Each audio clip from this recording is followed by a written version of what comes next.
এই বেটা মামুন, কয়দিন পরে পরে যে বিয়া করে তাকে উপরে অত্যাচার করস আর ফেসবুকে আয়ে মানুষের জিল্লুতি করস, এন্না করলে ভালো লাগে না। আর তাকে বিয়া করস ব্যাগ দোষ তাগই, তোর কোনো দোষ নাই, তাই না? না আসলে আমি দোষী। তুই খালি দোষী না, তুই আসলেই খারাপ মানুষ। আমি অনেক খারাপ মানুষ। খালি খারাপ না, তুই জঘন্য খারাপ। তোর চেহারাটা দেখেই মনে হয় তুই নেশাখোর। আমি নেশাগ্রস্ত। তুই নেশাগ্রস্ত এটা স্বীকার করতি না, এখন ধরা খাইছ। ওই যে প্রমাণ দেখাইছে। হ্যালো, এবারে সেলিব্রিটি হয়ে গেছে গা, কয়দিন পরে পরে বিয়া করে তাকে উপরে অত্যাচার করে।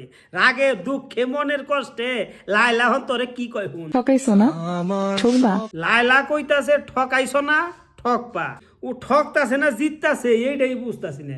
খালি ধনী ধনী বাইতে বিয়া করে, হেগো টেহা পয়সা ইচ্ছার হম খায়, যখন টেহা পয়সা না দিবার চায় তখনই অত্যাচার শুরু করে দেয়।